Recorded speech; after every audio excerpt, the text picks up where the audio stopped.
Bueno. Espero que la primera clase, a modo de introducción, le haya servido. Vamos a darle continuación a esa clase del pecado original. Y quiero comenzar con un escrito de Celso. Algo que él escribió en su libro El verdadero discurso. En su capítulo 5, él dice: dejemos todos los puntos que se pueden refutar sobre su maestro, hablando de Jesús y refiriéndose a la iglesia. Y dice: y considerémoslo un auténtico maestro, un auténtico mensajero. Ahora bien, dice Celso, fue el primero y el último en venir, o algún otro vino antes que él. Si intentan afirmar que es el último, ahí quedan atrapados en una fragante mentira y contradicción, porque afirman que también vinieron otros en un número de 60 o 70 por vez, dice Celso. Él no fue el único que ha visitado al género humano. En otra palabra, Celso aquí está defendiendo una postura, y es una postura un poco conflictiva, diría yo, porque se está refiriendo a los cristianos que afirmaban que Cristo era un salvador que vino a salvar a la humanidad.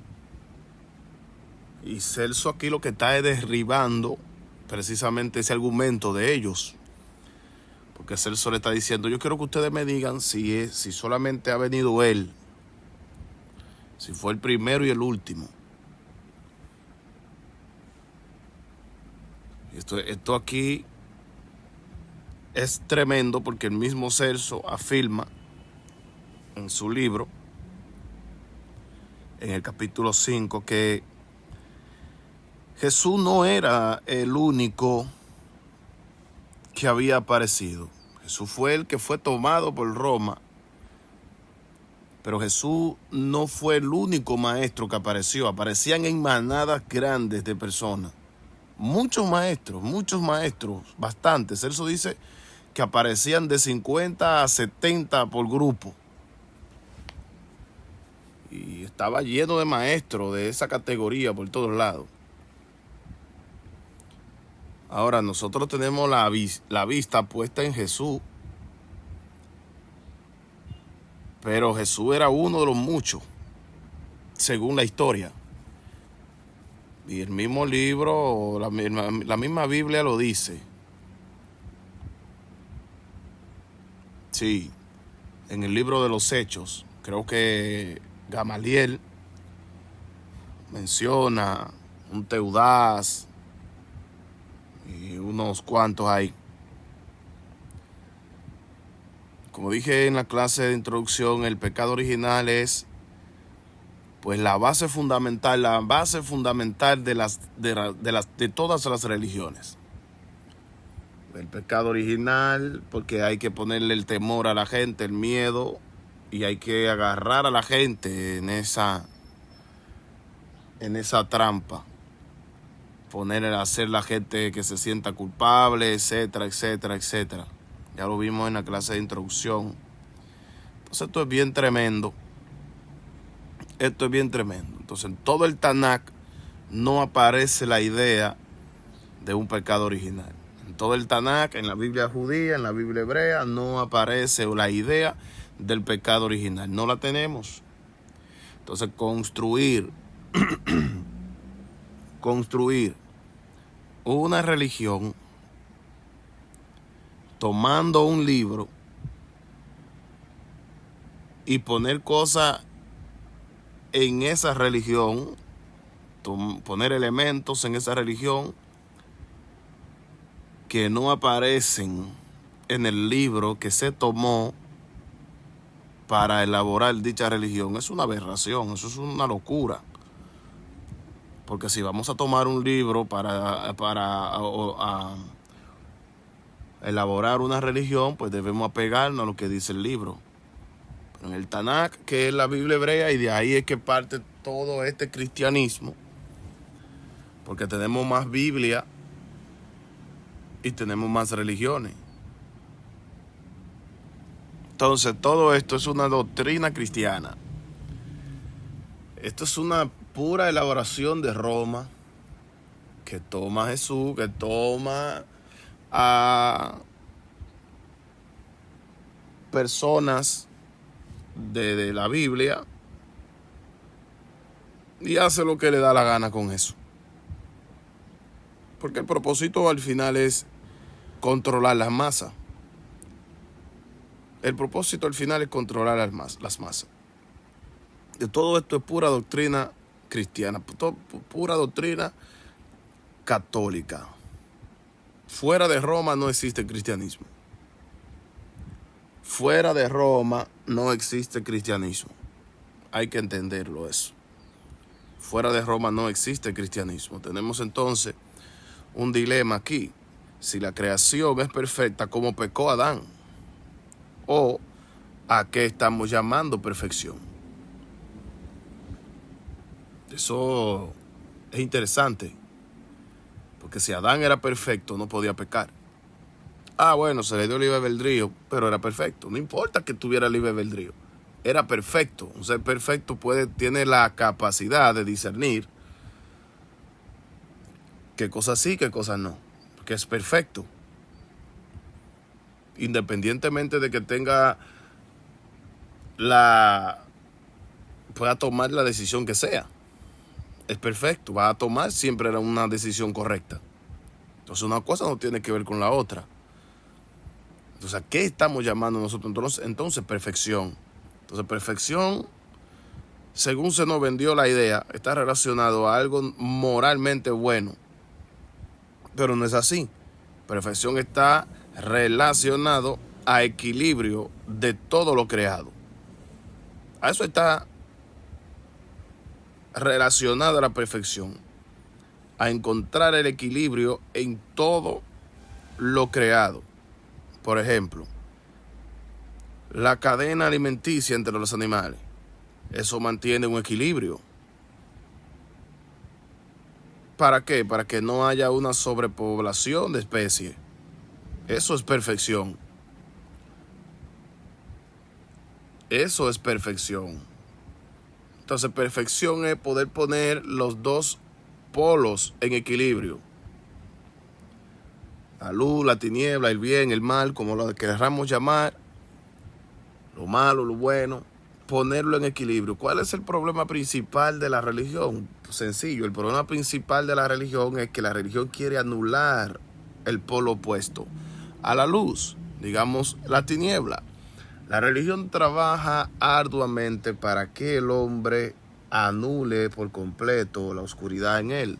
La oscuridad es parte de nosotros y puesta en equilibrio es buena.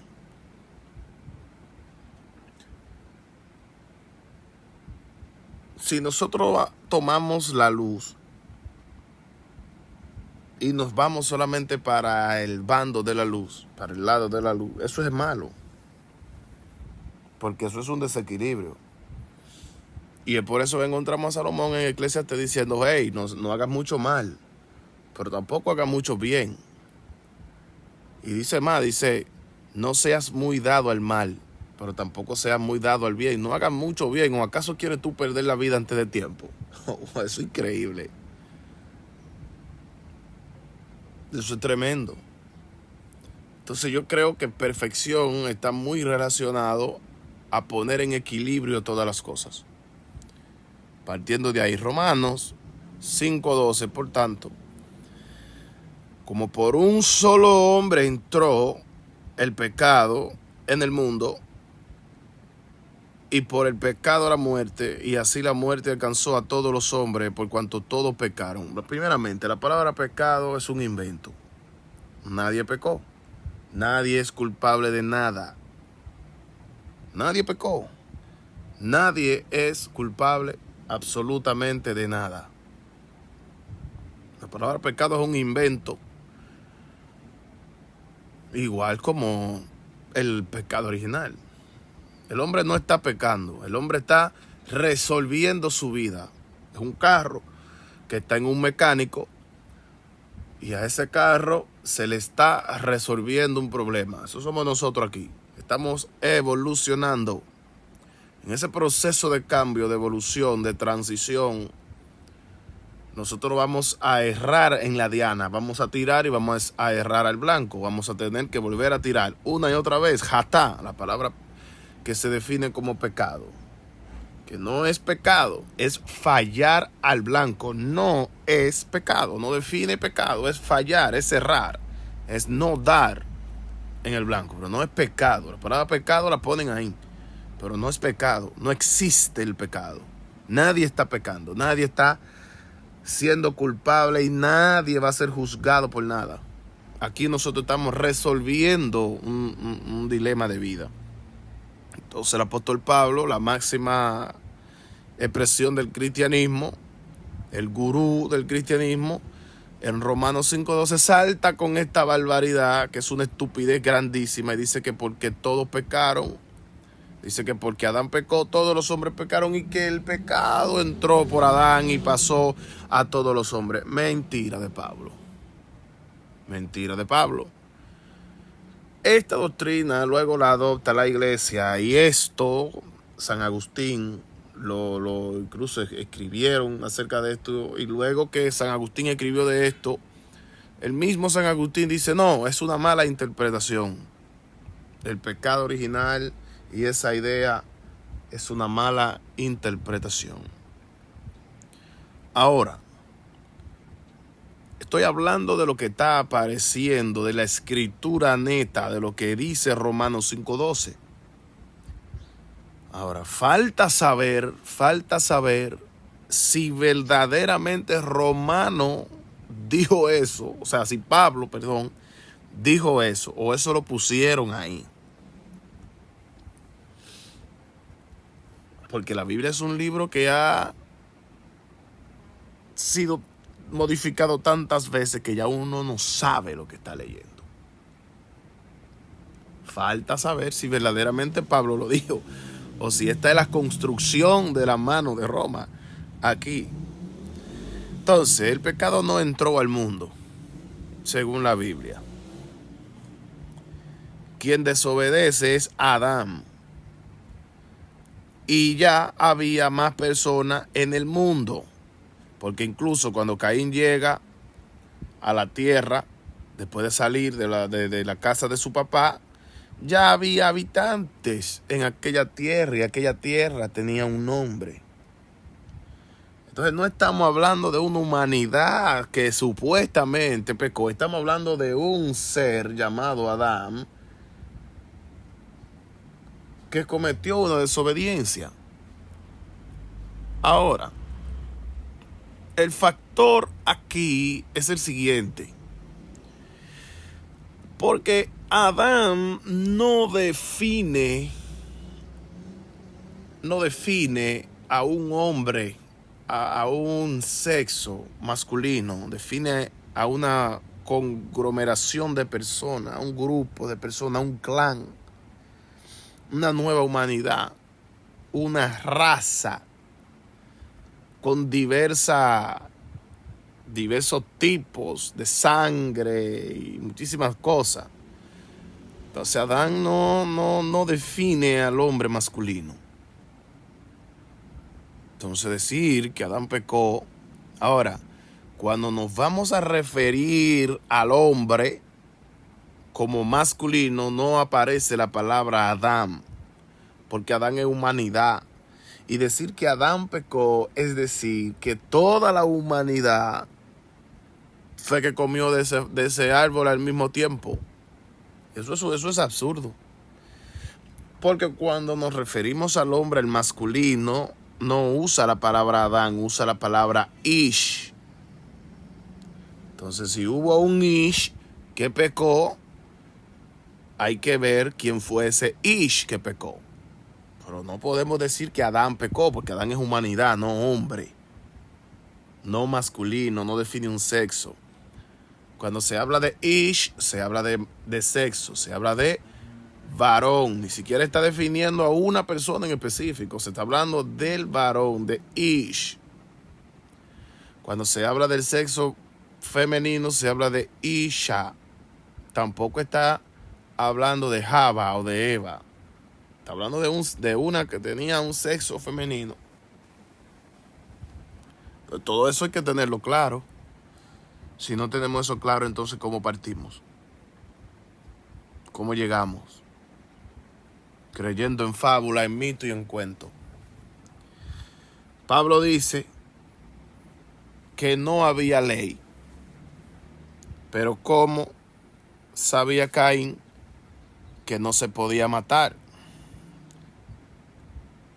¿Cómo sabía que no era justo? ¿Cómo se sabía? Porque la justicia tiene que medirse.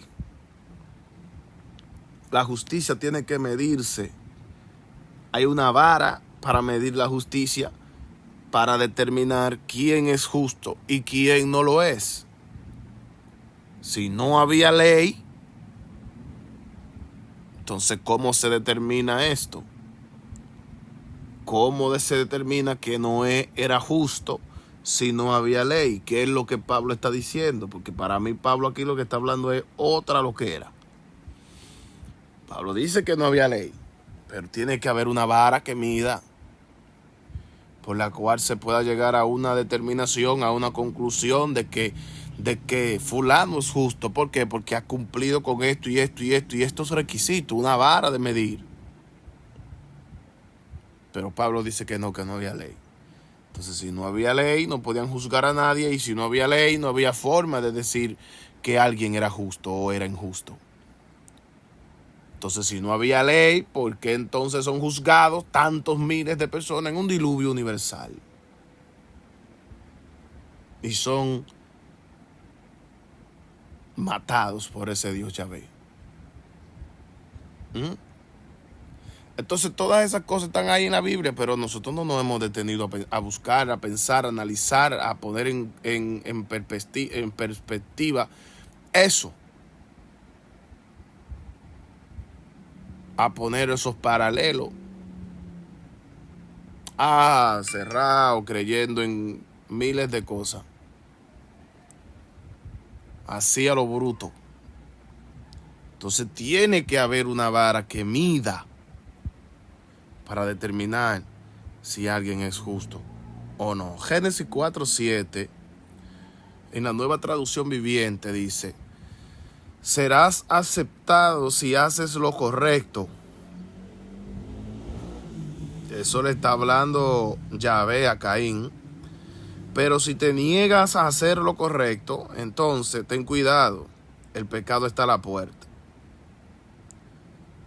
al acecho y ansioso por controlarte, pero tú debes dominarlo y ser su amo. Esto es interesante, esto aquí, porque aquí la autoridad la tiene el mismo Caín. Caín no necesita a nadie para que le ayude a hacer o el bien o el mal. Caín no necesita un Cristo. Caín no necesita un Salvador. Caín no necesita nada de eso. Esta versión dice: pero tú debes dominarlo y ser su amo. La autoridad de gestionar nuestra vida, de poner nuestra vida en equilibrio, de decidir, de tomar decisiones, de fallar, de rectificar, de hacerlo mal y de decir voy a hacerlo bien, voy a tirar de nuevo, es mía, de nosotros. Tenemos la autoridad, tenemos el dominio, el control. No necesitamos salvadores, ni necesitamos nada de eso, ni tampoco. Eso parece como pecado, pero eso es errar, fallar a la diana, al blanco. Tenemos también rituales como bautismo. Y eso se usa el bautismo para entregar la energía, para ceder nuestra autoridad a esos seres de la cuarta dimensión. Todas esas cosas están calculadas por esos seres de la cuarta dimensión reptiles para controlar las masas, para controlarnos, para robarla, tomar nuestra energía, para que nosotros cedamos nuestra autoridad. Salmos 51:5 dice al 7: he aquí en realidad he sido formado, he aquí en maldad he sido formado, y en pecado me concibió mi madre. He aquí tú amas la verdad en lo íntimo, y en lo secreto me has hecho comprender sabiduría. Purifícame con hisopo, y seré limpio. Lávame, y seré más blanco que la nieve. ¿Qué tipo de lenguaje está usando David aquí? ¿Literal o metafórico? Eso no es un lenguaje literal. Purifícame con hisopo. Está usando metáfora. Nadie nace pecador. David está usando metáfora. Que antes de nacer ya nosotros somos pecadores. Es una falsa. Pero nos lo han presentado tanto de manera directa e indirecta que lo tenemos ya arraigado muy dentro de nosotros, y descontaminarse, decodificarse, romper ese patrón, romper esa codificación, eso es terrible, no es fácil. Choca con la realidad. Ezequiel 18:20 dice: el alma que pecare, esa morirá. El hijo no llevará el pecado del padre, ni el padre llevará el pecado del hijo. La justicia del justo será sobre él, y la impiedad del impío será sobre él. ¿Qué hacemos entonces con las palabras de Pablo en Romanos 5:12? Porque aquí Ezequiel está diciendo lo contrario a lo que dijo Pablo. Ezequiel aquí está diciendo: no, usted falló, usted paga. Usted falló, usted paga. Pablo dice: no, porque uno falló, todos ahora son culpables. El alma que pecare, esa morirá. Este texto contradice toda la estructura de Pablo sobre el pecado. Los gnósticos decían que todo lo que era carne era malo. Ya eso lo vimos en la clase de introducción. Si todos pecaron en Adán y desobedecen, ¿por qué todos no son redimidos en Cristo y obedecen? Esa es una pregunta que ni los mismos pastores ni los teólogos pueden responder. ¿Cómo afecta esto a nivel biológico? ¿Y qué decimos del mito de Adán y Eva? Porque lo que estamos leyendo aquí son puros mitos. Son puros mitos. No es literal. No existió esto. No existió esta dinámica entre un hombre, una mujer, una serpiente y una vaina.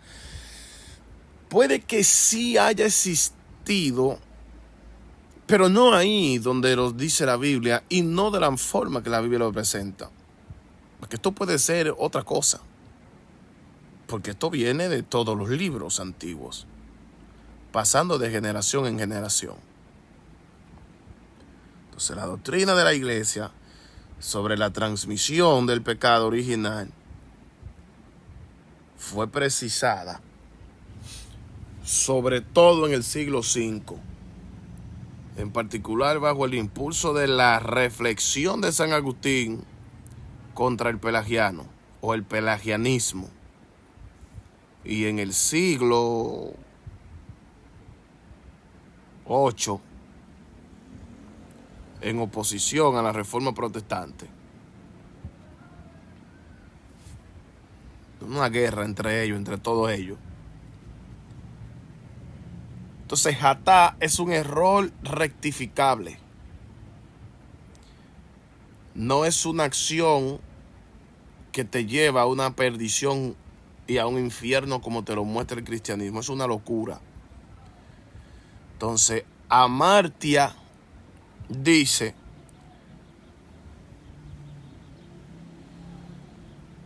que es una palabra que introduce Aristóteles. Amartya es una palabra que Aristóteles traduce y dice o define pecado. Y esta traduce el mismo sentido de hatá. Aristóteles ya conocía. Entonces la idea del pecado original se introduce para poder validar la doctrina de un Salvador universal. Pero ¿quiénes serían los dirigentes de toda esa gente que tenía que ser salvada? Pues Roma. Y de ahí católica universal. Entonces todo es un plan. La idea de peccatum, que es como lo llaman en el latín, peccatum, no era la idea primaria. Pecado era hatá, una acción que podía ser corregida. Luego peccatum define mancha que no podía ser quitada a menos que viniera un Cristo que elaboraron ellos mismos, sacando todo de contexto. Fue todo modificado.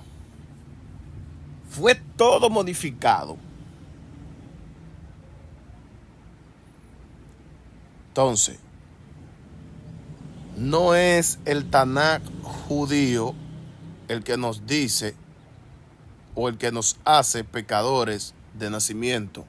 Es Pablo. El que nos hace Pablo y Roma, porque hay una disputa aquí porque tampoco voy a condenar a Pablo. Hay que saber si verdaderamente Pablo lo dijo. Hay que saber si verdaderamente Pablo lo dijo, porque esa es otra. Eso es otra.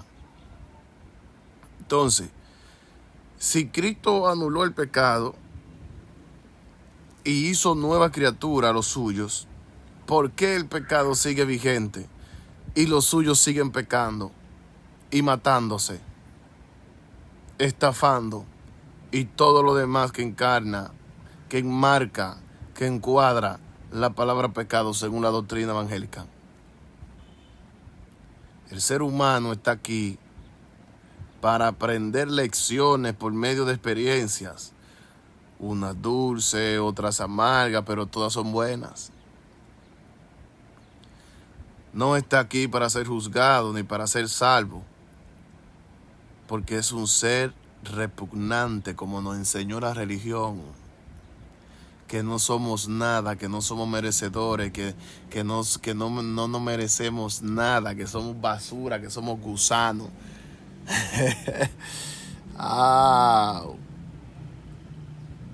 Entonces, elaboran todo este mal, elaboran toda esta maldad, elaboran toda esta enfermedad para luego vendernos un antídoto.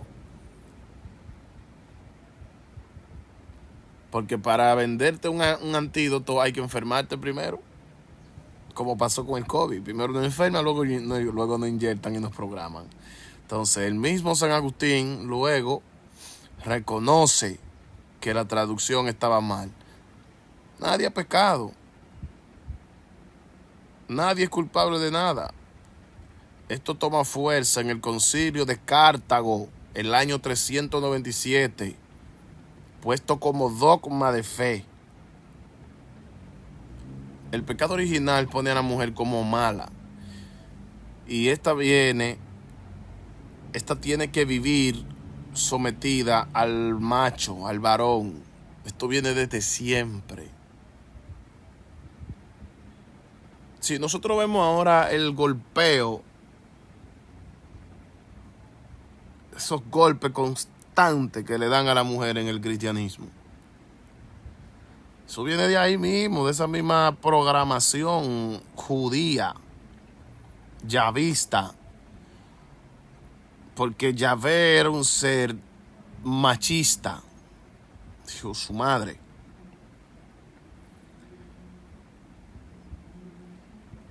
Entonces la Biblia no llama a la acción de Adán y Eva pecado original. No dice que es extensivo a la humanidad. Cargamos la culpa en nuestro genoma. Por eso afecta biológicamente al ser humano, lo degrada, le baja el gradiente para que pueda ser un ser bajo en frecuencia. Bajo en frecuencia y para que el hombre pueda ser manipulable. Para eso. Entonces eso nos afecta a nosotros, pero feamente. Entonces, si algo hizo Adán, fue querer aprender, evolucionar. Entonces ahí tienen una fiesta llamada Yom Kippur. Allí se confesaban por sus pecados y los pecados del pueblo. Porque ya es tradición. Y eso pasaba de generación a generación y de generación a generación. Y hoy nos lo imponen a nosotros y ni siquiera sabemos y nos programan de esa misma manera. Entonces la cabra era para llevarse los pecados y el cordero era para apaciguar la ira de este Dios. Ese Dios nadie pudo apaciguarle la ira nunca. Que al parecer nunca se contentó con nadie. Nunca se contentó con nadie. Entonces la culpa se relaciona con la cabra y el sufrimiento. La culpa se relaciona con la cabra y el sufrimiento se relaciona con el cordero. Por eso ahí entonces tenemos la estructura del Cristo sufriente. Lo que tenemos es un libro que es un libro sociopolítico, histórico, no religioso. Pero nos lo han vendido como religión. Nos lo han vendido como religión. Y ya han elaborado religiones y muchísimas cosas de ahí. Así entonces hemos vivido años y años y años y años y años. Bajo esta influencia, bajo esta programación, cediendo nuestra frecuencia, sometido al yugo de los de arriba y vuelto nada, pasándola toda, sufriendo, pensando, creyendo que un Dios va a venir a rescatarnos, que no somos nada, que Dios tenga misericordia de nosotros, etcétera. Así hemos vivido, sufriendo, esperando una promesa, siendo abusado dentro de esos lugares, porque el que tiene la autoridad allí, el hombre de Dios, tiene el derecho de hacer lo que le dé la gana con todo el que está allí. Todo el que está allí tiene que vivir bajo su yugo y si no, entonces es un desobediente. Así hemos vivido nosotros. Pero qué bueno que estamos saliendo de todo eso.